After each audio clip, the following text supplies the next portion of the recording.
Hello students, welcome to our third video of class 7 history, chapter 4, the Mughal Empire. In the previous video, we have discussed about who were Mughals, and in this video we will be discuss about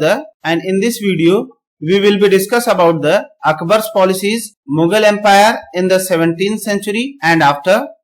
Students, Akbar was the first Muslim ruler of India who realized that there could be no permanent Muslim empire without the cooperation of the Rajputs. They had to be peacefully won over. Besides, other features of new Rajput policy of Akbar have won him a unique place in history. The broad features of administration were laid down by Akbar and were elaborately discussed by Abul Fazl in his book The Akbarnama, and in particular in its last volume, the Ain-e-Akbari. So first of all, I would like to tell you about Akbarnama. Students, Abul Fazl wrote a 3-volume history of Akbar's region and which came to be known as Akbarnama. The first volume of it dealt with Akbar's ancestor, and the second volume recorded the events of Akbar's reign, and the third volume is the Ain-e-Akbari. It deals with Akbar's administration, household, army, the revenues and the geography of his empire. Students, Abul Fazl explained that the empire was divided into the provinces called Subas, and which was governed by a Subadar who carried out both political and military functions, and each province also had a financial officer or Diwan. The Subadar was supported by other officers such as the military paymaster Bakshi, the minister in charge of religious and charitable patronage Sadr, military commanders Fauzdars, and the town police commander which came to be known as Kotwal.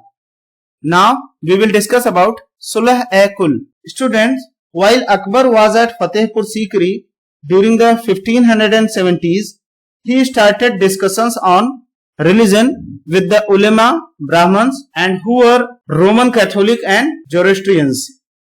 These discussions took place in Ibadat Khana. Students, Ibadat Khana is situated at Fatehpur Sikri.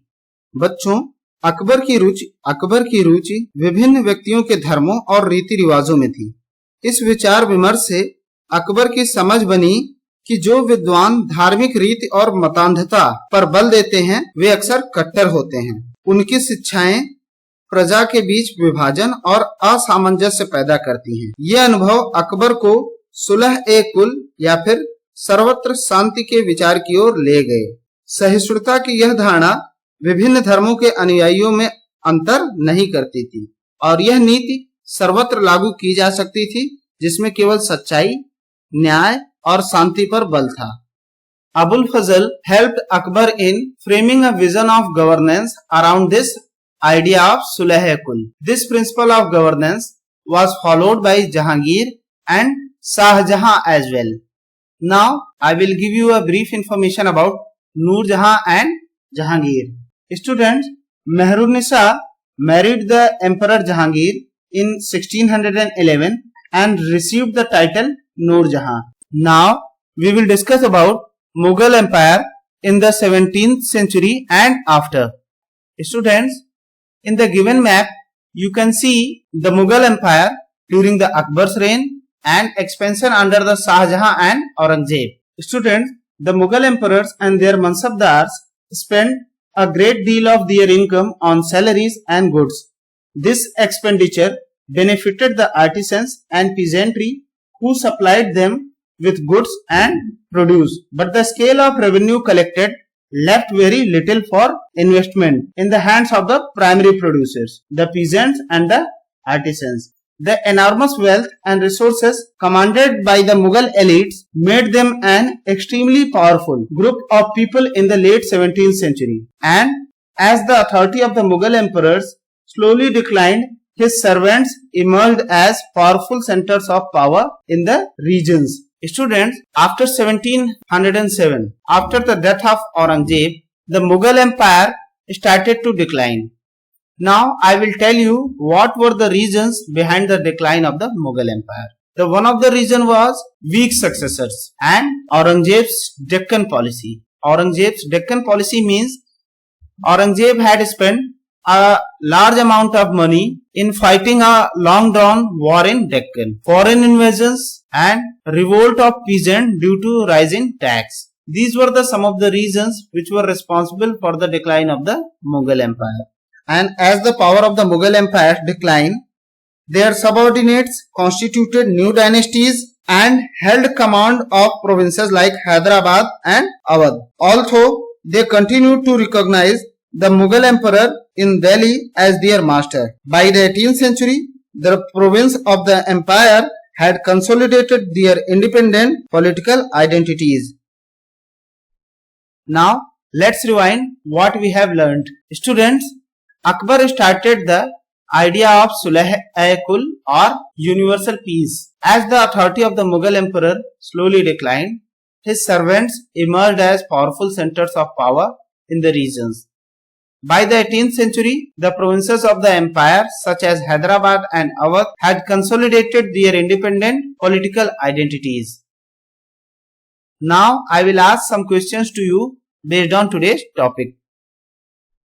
Students, your first question is, who was the author of the Akbarnama? And your options are A. Abul Fazl, B. Akbar, C. Jahangir, D. Aurangzeb. And your right answer is option A. Abul Fazl. Your second question is, the principle of governance around the idea of Sulh-e-Kul was followed by. Your options are A. Aurangzeb, B. Shah Jahan, C. Jahangir, D. Both B and C. And your right answer is option D. Both B and C. Your third question is, the literal meaning of Sulh-e-Kul is. Your options are A. Peace, B. Religion, C. Universal peace, D. Inheritance.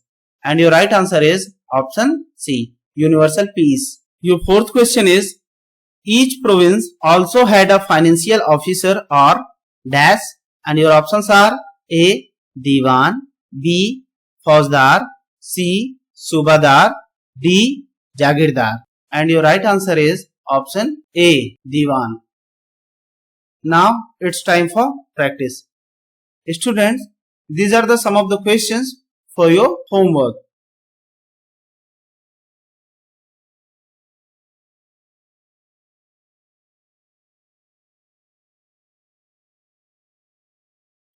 Students, we will meet again with the next video. Thank you.